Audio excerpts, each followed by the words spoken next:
new to the Board of Pensions as a church consultant. And I live in the Pacific Northwest. I live in Olympia, Washington, which is an hour south of Seattle. And my former job, I was the executive presbyter for Olympia Presbytery. And then before that, I served Westminster Presbyterian in Olympia. So we've been hanging out in Olympia for quite a while. So my family loves it here. And I'm just really excited to serve the Board of Pensions in this way. It's a really unique ministry. Basically, you know, along with the other church consultants, we sort of regionally are where we are so that we are the face of the Board of Pensions. I would say, like, if people want, I've been going through this a lot, trying to explain to people, what do you tell them? So if people want technical questions like, what's wrong with my invoice, or these numbers don't add up, that's like you call into the 800 number. What we do is we do a lot of teaching and guiding, maybe some strategic thinking about benefits. So we do a lot of these presentations. And so sometimes we're that person where you go, where do I start? Should I call in? We're that person that you call. So I'm glad to be here today. Thank you, Edward, for inviting me. Thanks, Christine. And Heather, I live and work from Louisville. I've served the Board of Pensions for 8-9 years. And prior to that, I was always in congregational ministry. So that's been my background. So what we'd like to do this morning, and I see Donna joining us. Welcome, Donna. What we will try to do is go through basically 3 areas that will give you, I hope, the beginnings of handles on how the Board of Pensions works and how it works for the benefit of the congregation, the presbytery, and above all, the pastor. So the 3 areas that we will overlook today would be effective salary, housing allowance / clergy tax, and then the benefits themselves. That leaves us another opportunity to go into further work on the call to health, the associate assistance programs, and the grants that we offer, along with how we pay our taxes, how we should pay those on regular payments. So those are things that I would do at a second option, because this seminar can't give all the information. At the end of the seminar, hopefully you will email me and we'll be able to communicate directly and as a group. And that second meeting can happen at a time that works for the students. It doesn't have to be at the same time as John has made available this morning through the connection program that you run. Okay, so let me attempt to share the screen and then we'll work through. I'll present first. Christine will take care of the housing allowance and some clergy tax. I'll come back and present some of the benefits. We hope we can do that with conversation with you both. And if others join us, good. And we'll take it from there, okay? So. All right, so here's the, my information is there, the website address. I hope you're seeing that on the screen, and the phone number, which will get to me through the system. What we want to do now is just lay the foundation. The Board of Pensions is one of 6 agencies within the Presbyterian Church. It's no more important than the other agencies, nor is it any less important. So when we're talking about Board of Pensions, we're talking about one of the agencies of the General Assembly. And our task, of course, is to provide benefits, to provide financial security as best we can, and education related to benefits. The foundation of what the board attempts to do is in a document called A Theology of Benefits. And in that theology of benefits, what we're trying to do is say that this work from the Board of Pensions, we think, is holy work. It is a theological understanding of what it is to be human, of what it is to have relationships with congregations, with God, with ourselves. It's to look at the way in which God has called us to be in shalom with a life that is flourishing. And also, in the words of Jesus, that he would say to us to come and follow, and also to have the sense of well-being. As the body of Christ, we demonstrate abundant life to the world as a community of faith, hope, love, and witness. We call people to varied forms of service and covenant to support them so that they may devote their best gifts and energies to the work of God's kingdom. And out of that theological understanding, there is an undergirding framework of these 6 values: community nature, generational equity, compassion, dignity, life abundant, and justice. Community nature is the sense that we are all in this together as a denomination. Generational equity underscores the sense that we will care for each of our members as best we can, as equitably as we can, that our programs will be governed by compassion.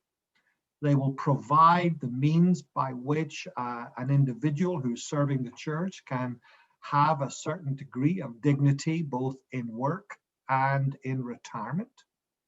The life abundant call of Christ, the promise of to come unto him and to have life abundant, is to be enabling ourselves to have a fullness of life. And justice is just what it says. It is justice, fairness, equality for all. Whenever you begin to talk with a congregation regarding our calls, there is a covenantal relationship between the pastor of the congregation and the pastor. The presbytery is involved as well. It's a sense of all these people have an interest of everyone's well-being. Here are the vows that are taken by the pastor on joining a congregation. Pray for and seek to serve the people with energy, intelligence, imagination, and love.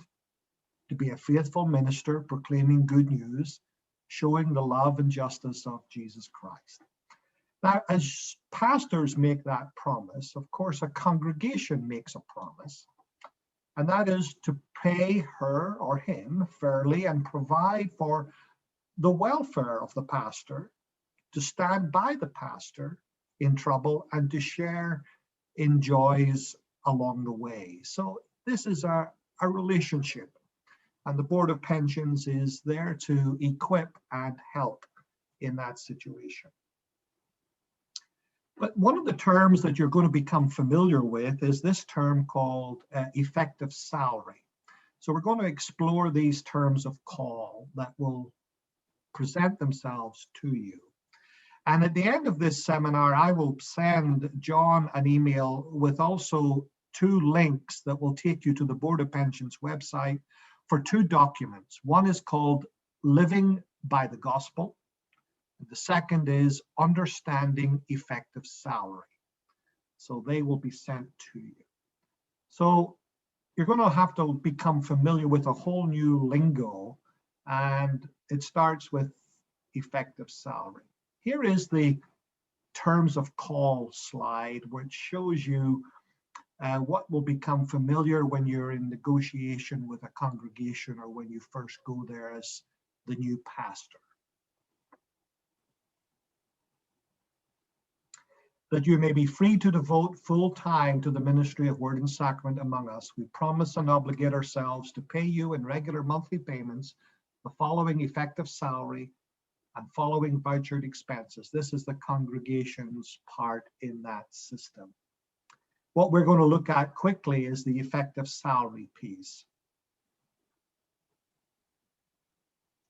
It's a Board of Pensions term. It's used to calculate what the church pays the Board of Pensions to cover all those benefits. And it also determines what you receive both now in terms of your weekly, monthly, annual salary, but it also determines what accrues regarding your retirement income. So the pastor's participation dues, that's when you're a called and installed pastor. The dues that the Board of Pensions collects is determined by that effective salary. It's not a premium as we would think of in the other part of our world where someone pays a health premium, an insurance premium. These are figures that are related as a percentage. So every called and installed pastor's position is part of that system, and it's all equal in the sense of it's the same percentage. There's a minimum pension benefit accrues to you as you earn your salary, and we can get into that in more detail at another time. And then the annual medical deductibles. What a pastor pays as a deductible is also determined by how much they earn, and it's a percent of that. So there is a sense of equity across the whole denomination, that it's not dependent upon your church's wealth as to how much your deductible will be. It's really determined by the salary you earn, and that's how it is calculated. This is an important figure, the median effective salary.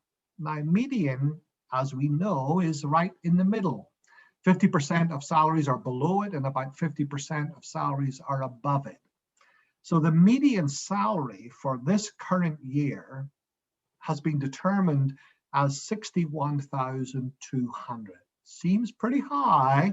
When we start ministry, I would not imagine that someone starting in ministry would start right at the median of 61,000. But the good news is that this median figure determines, even though retirement is as far away as you can imagine, it determines how your pension is going to be calculated. So everyone who earns below 61,200, their pension credits begin to accumulate as if they were earning 61,200. So that's really good news. And what figure is it? It's 1.25%. And if you multiply 1.25% by 40 years of ministry, you get exactly to half of 61,000. And so that would be your retirement income. It won't work out as neatly as that because it just won't. But that's what its goal is, to provide you as a Board of Pensions pension, something that will be adequate along with Social Security, along with personal savings, to give you a dignity in retirement. But I know at this moment, as seminary students, it's not retirement you're interested in. It's serving God in excitement, in congregational relationships. It's preaching the gospel. It's bringing people to Christ. It's fostering fellowship and faith. But this immediate median effective salary is a term you're going to see because it plays into other benefits that we will come to later on. There's two online e-learning options for you to take at your own time and leisure.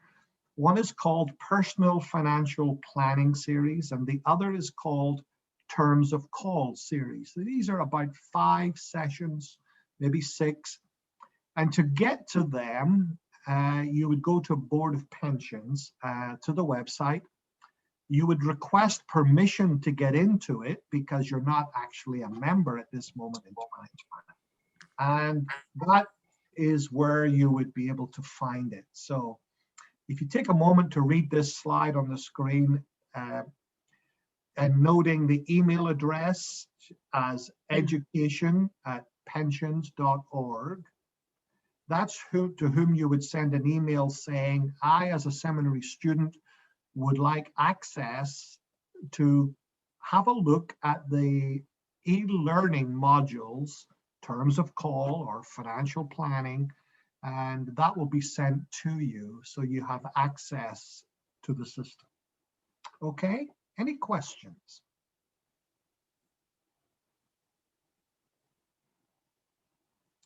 So I am going to hand over to Christine, who's going to look at some tax status and housing allowance. Again, it's a new vocabulary, but an important one. Christine. Thank you, Edward. As we, right before I get to cash salary, I'm going to kind of recap a couple things because I want to just make sure you have a couple terms down. Now, remember, you were kind of mainly giving you an overview, and what's important is for you to hear the terms and start to hear how they're applied. But Edward is there, and actually I'm always here. The Board of Pensions is always here to help you understand those terms. Some of these terms will be IRS terms, the government terms, so they can actually be looked up online at irs.gov. I find that their pamphlets and online help is better than it's ever been.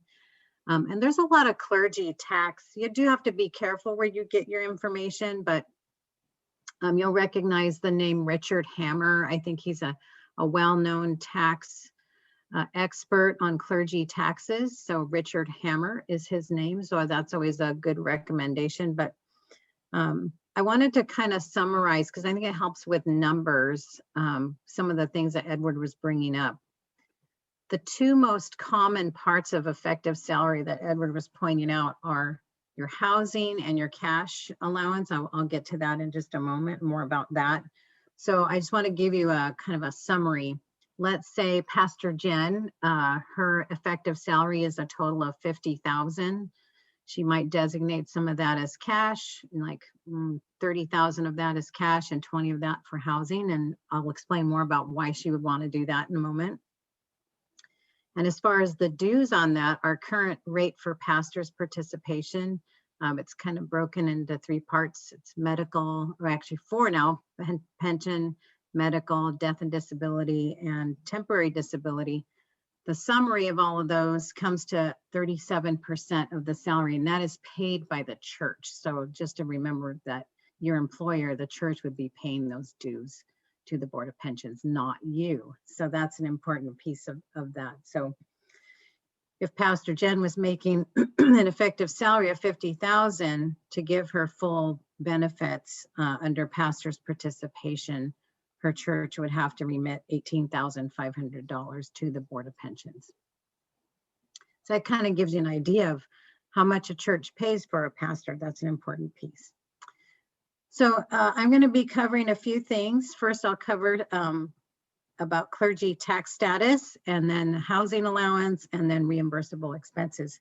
I had kind of a trick question, but I was going to ask you what you thought if a pastor is self-employed or an employee as far as taxes.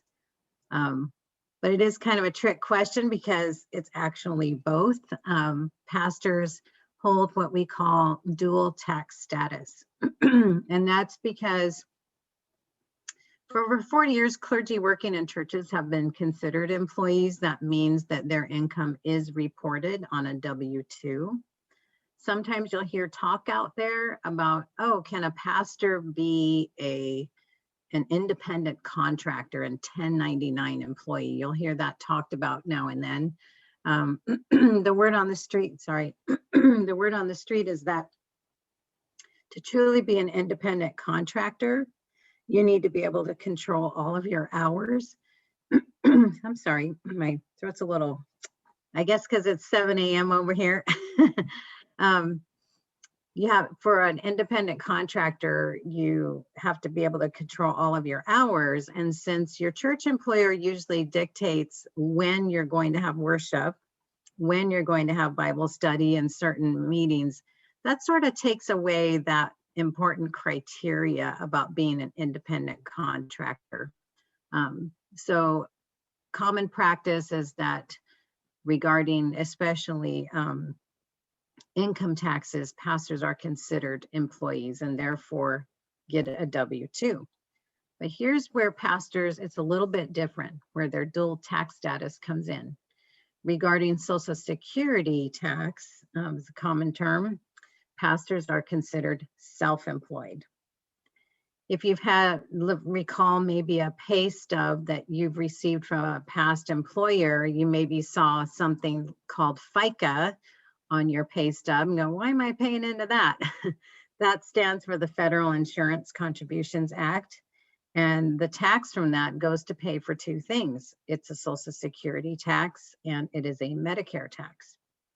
And the funds from those go to support programs that benefit retirees, disabled persons, and children. And with FICA, the employee pays half and the employer pays half. It's 15.3% total, so the employer pays 7.65% and the employee pays 7.65%. For pastors, on their effective salary, pastors are considered self-employed in terms of the Social Security and Medicare tax. So theirs is called SECA. It goes to pay the same kind of taxes, but it's called Self-Employed Contributions Act. And the pastor pays both parts, both employee and employer. So the pastor has to pay their own 15.3% on their effective salary. And we can go to the next slide, Edward. Or not next slide, but there you go. So a pastor still gets a W-2, and that's important to designate what the for taxes for federal income. But just recall that the pastor has to pay both the employer and the employee tax. And then there's one more line there. So you see on the left at the bottom there, regular employees, that's non-clergy. They would pay half of their Social Security tax. But on the right, you'll see what pastors do. The employer pays 0% and must pay 15.3%. That may be sort of alarming to you because you're like, oh, wow, that seems like a lot of taxes because I'm paying income tax, but I'm also paying all of my Social Security tax. So here's the good news.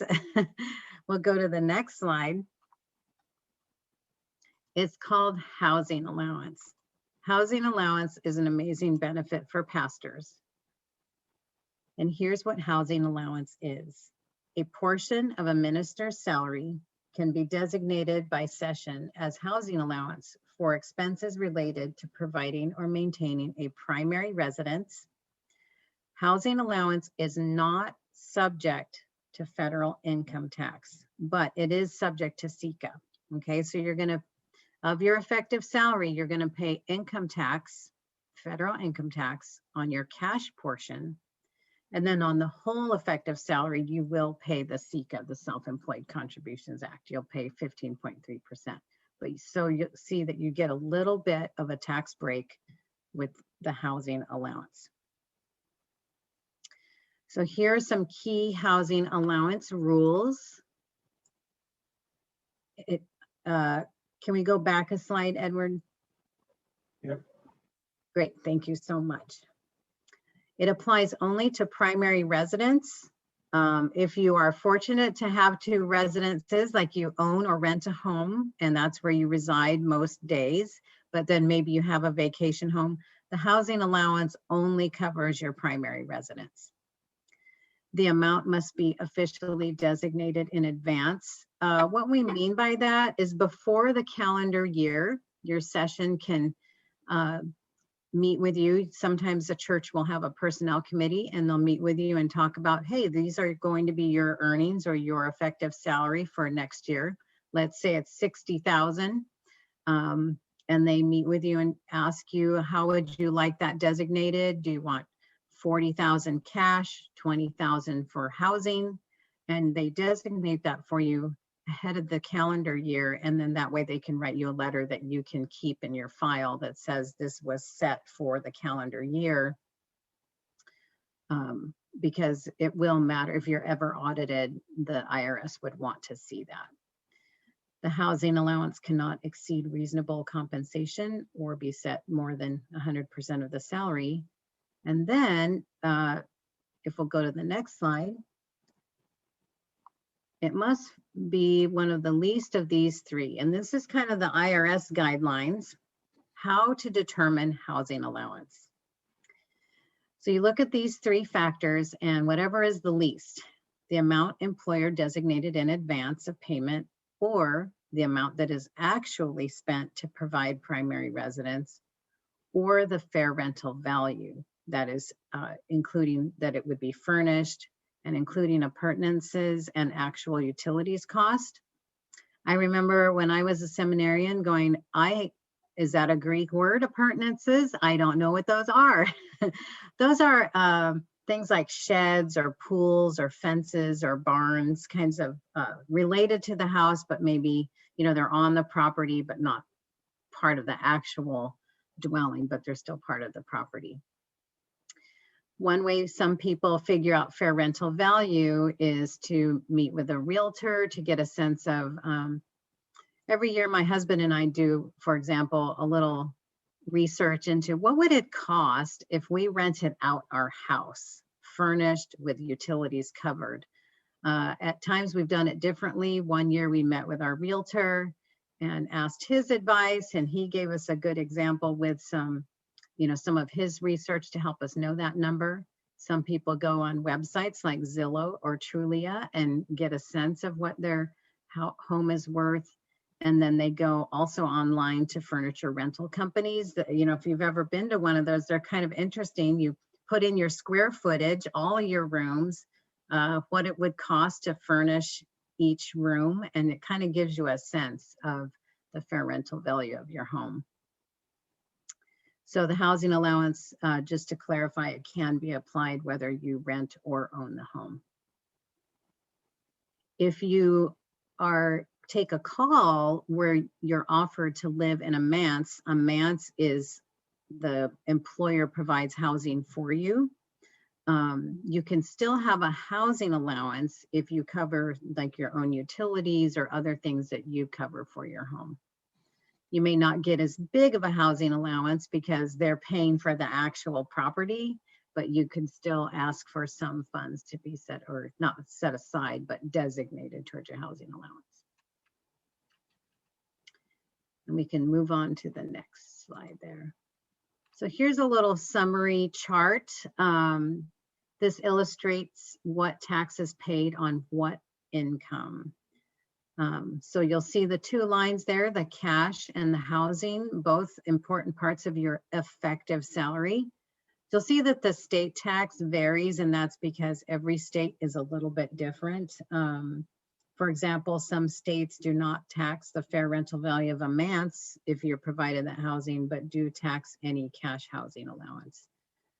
But you'll see again that summary that you'll pay federal income tax on the cash portion of your effective salary, but not the housing cash portion. But you will pay your Social Security tax on the cash and the housing. So I'm going to give you an example. We'll go back to my imaginary pastor, Pastor Jen. She makes $60,000 total effective salary. She has designated 40 as cash and 20,000 as housing.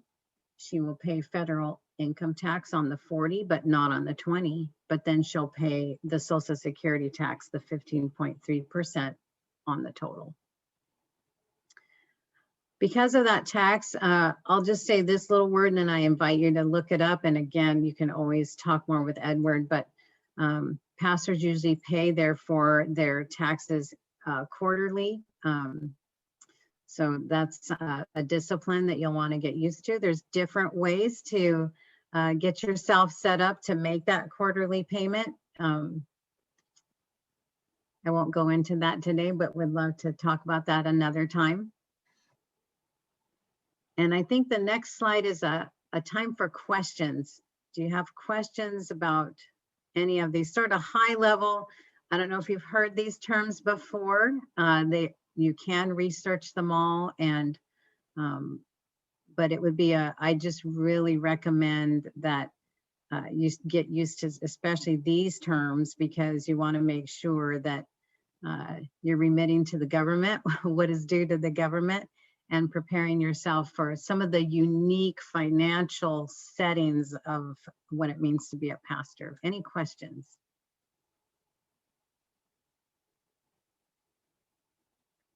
Christine, I would just add one little piece in the housing allowance, or no, in the SECA tax, is that depending upon churches, some churches agree to pay half of that 15.3%.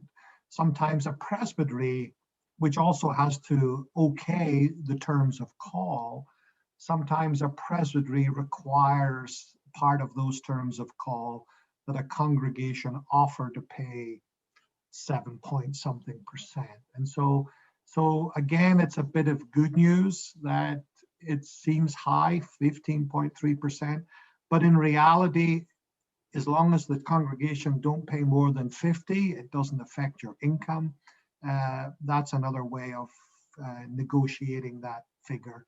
And I would always take counsel with the presbytery in which the church I would be talking with as to what requirement they have. And John, do you have any comment on that as regards Mid-Kentucky Presbytery? Thank you, Edward. We do not require our churches in terms of minimum terms of call to pay for the half of the SECA, the pastor's portion, although we strongly encourage it. For one reason, well, several reasons. One, we think it's the right thing to do.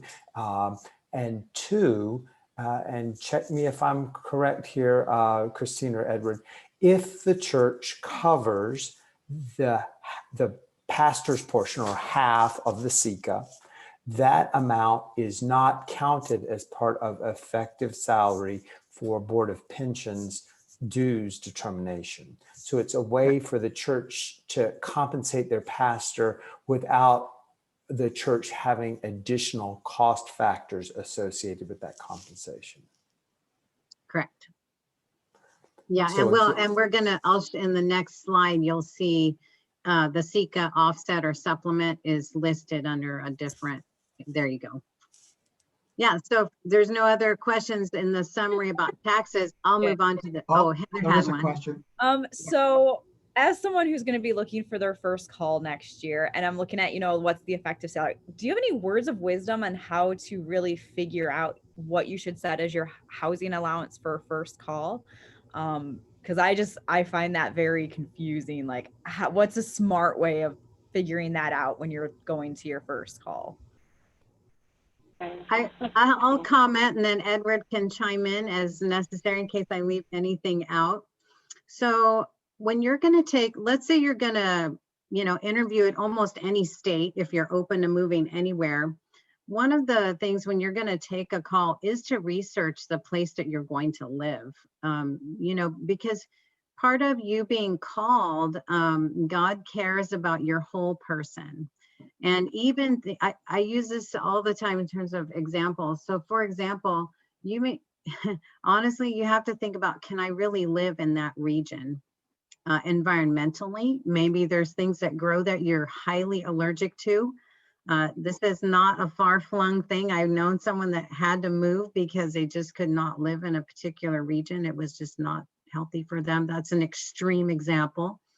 But it could be cost of living. Maybe you are partnered and there's better work there in that city or that region for your partner, or maybe your partner can't find work there. So there's a lot of reasons why a person takes a call. Of course, being called to serve that particular church.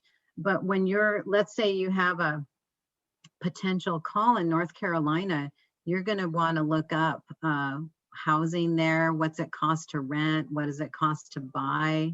And as you get closer and closer to taking that call, you'll get a sense of when you're going to move in. Most people, especially when you're going to take that first call, you have a little bit of leeway to set that because your call is just starting.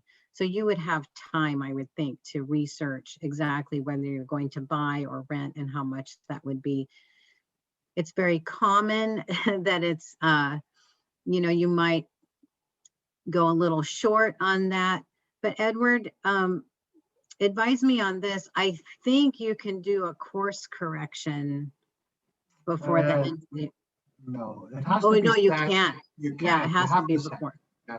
But Yeah. one of the guidance, Heather, would be, and I say this to all the students and to all clergy, remember housing allowance is the least of three. So you can designate 30,000 knowing that it's unlikely that you're going to have to pay more than 20. But it's a safe measure to pay to designate 30. And then do your tax calculation that you're really only going to use 20. Because although you designate 30, if your fair rental value comes out at 22 and your physical receipts come out at 20, then your physical receipts are going to count. So there's a 10,000 that you haven't used. It then goes back into the pot of federal income tax. So you go up a little bit to protect yourself. That's all, you know. And if you're a homeowner, you might want to go up more than the fair rental value equivalent because you might end up redoing your kitchen or something. And you might need those expenses. But that's enough from me. Yeah, thank you, Edward. That's an important part. You can always put unused housing allowance back into cash, but you can't do it the other way, which is to try to increase your housing allowance. And the picky piece is that Christine could well be right and you can do a correction, but the correction is only ever going to go forward. Right, thank you. You can't correct back. Correct. So your mid-year correction only applies to the remaining months of that year. Excellent, thank you, Edward. Kind of back to that call sheet. Any more questions about housing allowance or taxes, by the way? Okay, so we're looking at that reimbursable, or sorry, the call sheet again, only this time we're going to concentrate on what's on the right side of the sheet, because you'll see that these things are not part of effective salary. That means that they are not assessed Board of Pensions dues. We'll talk a little bit about what reimbursable is about, but here I just want to go through the list. Common things that you will see here are automobile expenses. That's to cover mileage that you would use for things, anything work related. That's like hospital calls, visits, going to Presbyterian, any offsite meetings. Maybe there's a retreat, a day-long retreat that your church is doing and you have to drive 50 miles away for that. Then business and professional expenses. This is often a big umbrella. It used to be kind of broken out. Sometimes you would see books and supplies and then professional expenses, but most call sheets have it all in one. And this would cover things like books, periodicals, meals, membership dues, even dry cleaning for your pastor's robe, or let's say in your ordination, you got all the colors that you need of your stoles except for red or something like that. And then you could buy yourself a stole. Anything that's ministry related.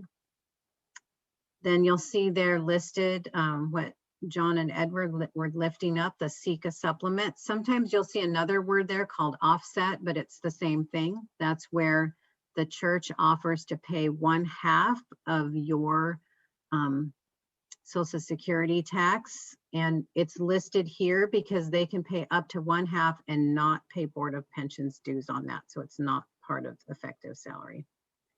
Then continuing education is another common expense line where you have money set aside to offset any cost to things like conferences, and so it would cover conference fees, travel, room and board. I will tell you that as a former executive presbyter, many churches are notorious for putting very little in the continuing education line. However, most presbyteries have that you get paid vacation and paid continuing education. So have time, you have 2 weeks of continuing education time, but maybe not very much money for continuing ed. Some presbyteries have a minimum there. Some presbyteries will have $1,500 there. These days, I always tell people, always ask for at least $2,000. I mean, that seems like a lot, but one conference can really set you back about $1,000 to $200 to $1,200 easily with travel and all of that. and if it's a good conference. And we'll go to the next line so we can talk a little bit more about reimbursements versus allowances.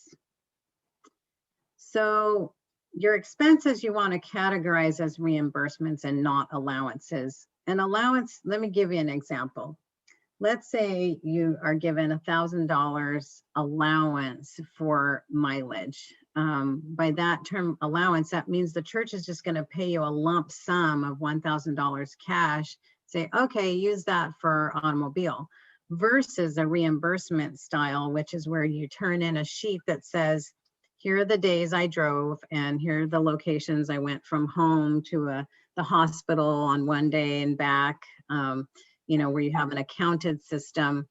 And then right now, for example, the IRS reimbursement rate for business miles is 56 cents per mile. So you would turn in a record of all that and it would show, okay, I drove 100 miles this month, so I get reimbursed $56. That's a reimbursement style versus the allowance style. And so you would adopt this reimbursement procedure, including vouchers for those expenses. And the reason to do this is if you're given lump sums to cover those expenses, that's cash. So that goes into effective salary. And that would mean if you're given those allowances, you pay taxes on that, and then your church pays dues on that. By reimbursing, by turning in receipts saying, okay, I went to lunch and I took this other pastor to lunch because we were planning something for Presbyterian. You can turn in that receipt for lunch and then you would get reimbursed for that amount. For example, the one church I served at the end of the month, I turned in a record. They had a little sheet. The church had an accounting system for all of this. And I would turn in, like, let's say I bought some books that would go under my professional expenses, and I bought 2 books and it totaled $50. Then I turned in my mileage record sheet. And then let's say I had gone to a conference and that was $800 total for travel and meals and all of that. I would turn all of that in and then they would write me a check. But you have to keep those receipts. So you're going to get used to keeping receipts. But just so you know, as far as mileage, there's a lot of mileage trackers out there now. There's apps for that. I would recommend practicing with one to find the one that you want to use. It's never too early to do that just because it's way better than it used to. Back in the day, you know, I would write down my odometer and get done with it. And now there's like GPS, it keeps track of where you're going. You can turn it off, turn it on. They're very easy to use. But again, reimbursements are great because it saves you from paying taxes on just being given lump sum salary, and then it saves dues for the church. The next slide, we'll talk a little bit about Christine, do you see Donna's hand? Oh, sure. Donna, thank you. Yeah, I was trying to understand, as you mentioned that on allowances, we pay taxes on that and the church pays dues. Reimbursements, is it not taxed the same way? It's not taxed at all. Taxed at all. Okay, I wanted to be clear on that. Okay. Yeah, thank you, Donna. Yeah, you're not taxed at all because you have spent the money and you're asking them to reimburse you back. So let's say you bought 2 books on Amazon, you would print your invoice from Amazon, keep that in your records, and then at the end of the month, most churches, your church administrator or bookkeeper will definitely tell you when you have to turn your receipts in. You would turn that in and say, this is a professional expense because it's my book, so please take that out of my professional expense line. So let's say you were given $2,000 for the year for personal expenses. You don't automatically get that $2,000. You turn in receipts and then get reimbursed back. And then you don't pay, basically it's like a wash and you don't pay taxes on that. But the word reimbursement is very important, and that accounting system to keep track of it is very important. To get reimbursed, you need to turn in receipts. Regarding, just so you know, this question comes up, well, what if I paid tips for something in cash? you can write a handwritten receipt for that. Most employers will accept that. If it was, or if you paid a taxi with cash, you know, sometimes I've asked a taxi driver if I paid him can I have a receipt? And they just look at me like, or they have a pad of paper and they look at me a little annoying when I ask for a receipt. I ask for it anyway. So, but good question there, Donna. Sometimes pastors ask, do I have to pay the Social Security tax? That seems like an awful lot. You know, that is a possibility, but just know that if you want to receive a Social Security benefit when you retire, you have to pay into the system. So you can only receive if you've paid into the Social Security system. So, but clergy sometimes do ask to be exempt. You do have, there's a form and you base it on your own conscience or religious principles. But here's what our General Assembly has said about that.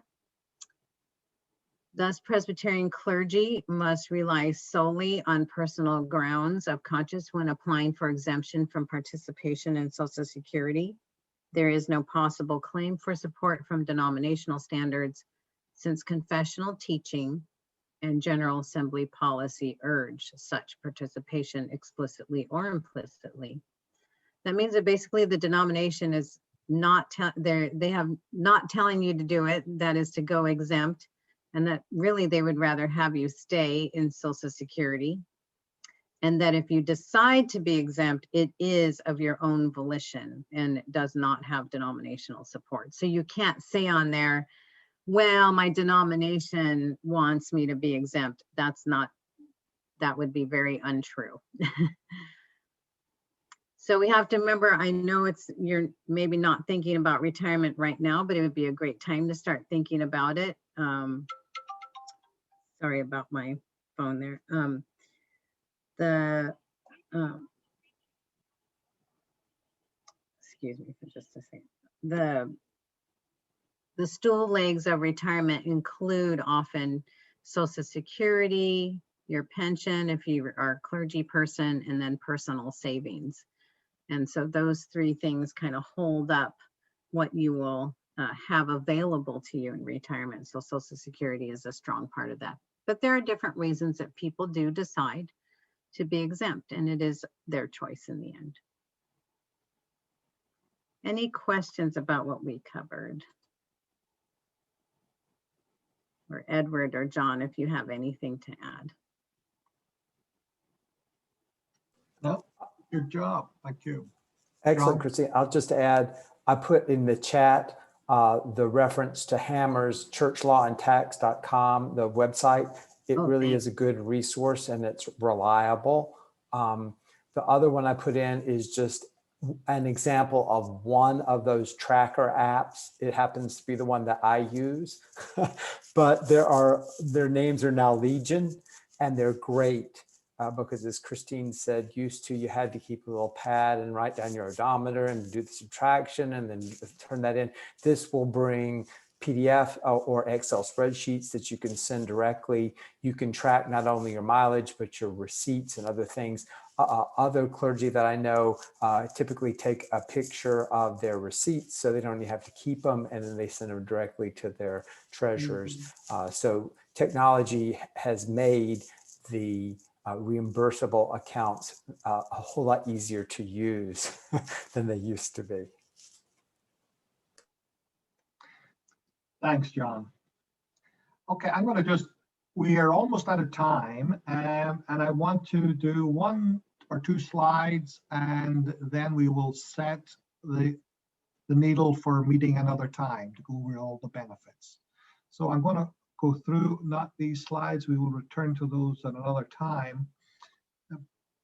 But just to give you a quick overview, when it comes to the actual benefits, we have retirement, we have financial protection, and we have health care.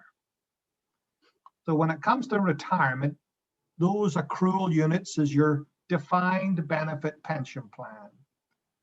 The retirement savings plan is an option where you can decide to put money from your salary into the equivalent of a 403b. The good news about the 403b is at an early stage in life, you could set it aside, and then that comes off your gross salary before even the tax man gets at it.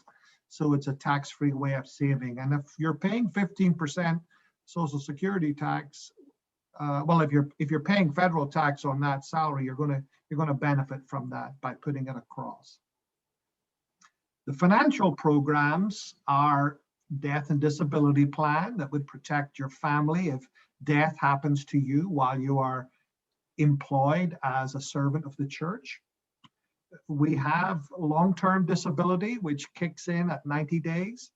But just off this year, 2021, we now have a short-term temporary disability plan that will help pay your salary up to 90 days. There's a 14-day waiting period, etc. But basically, you're going to be very well protected financially if you're in the Board of Pensions plan.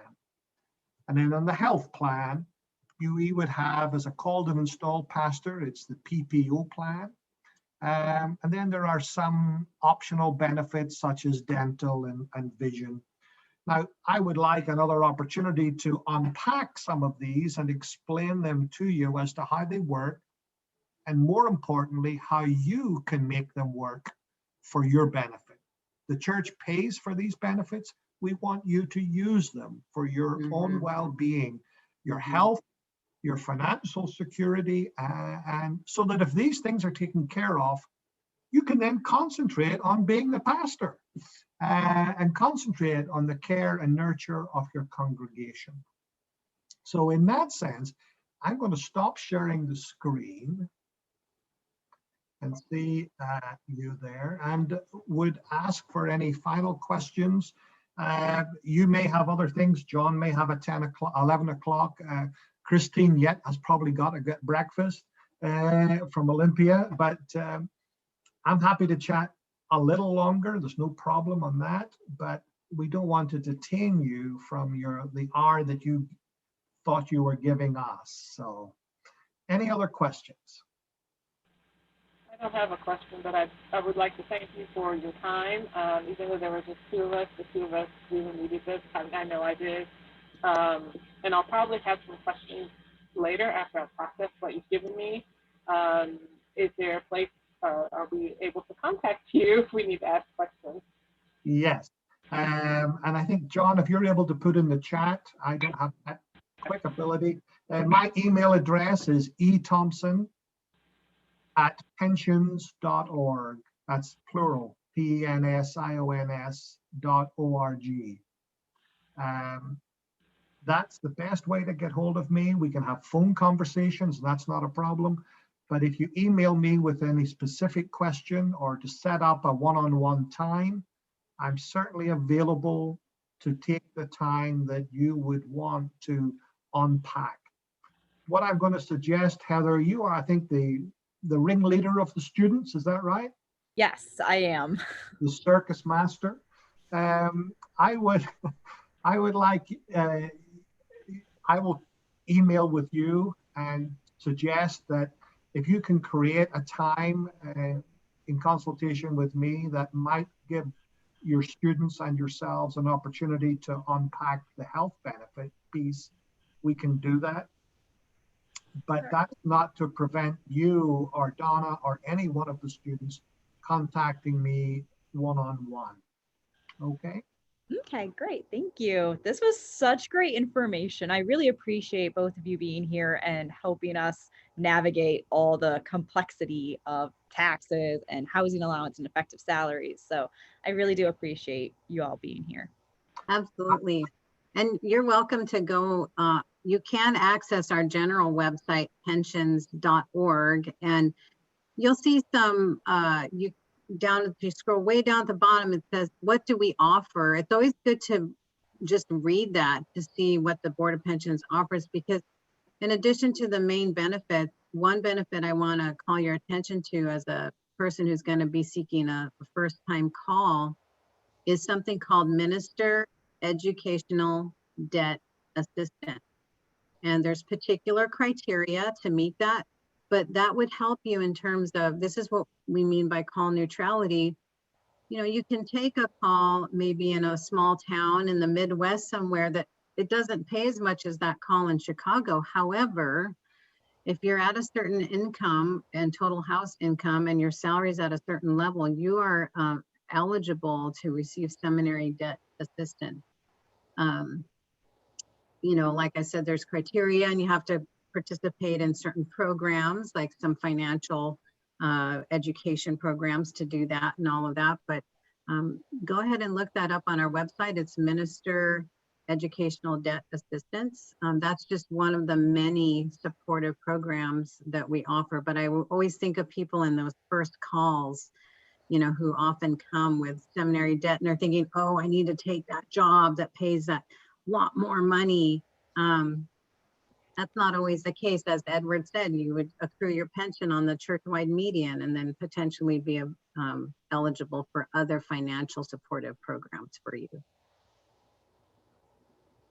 Okay, thank you, Christine. I appreciate your willingness to get up and be on the call. Thank you. Yeah, I've had a breakfast, so I'm going to have second breakfast like a I hobbit. hear you. That's fine. John,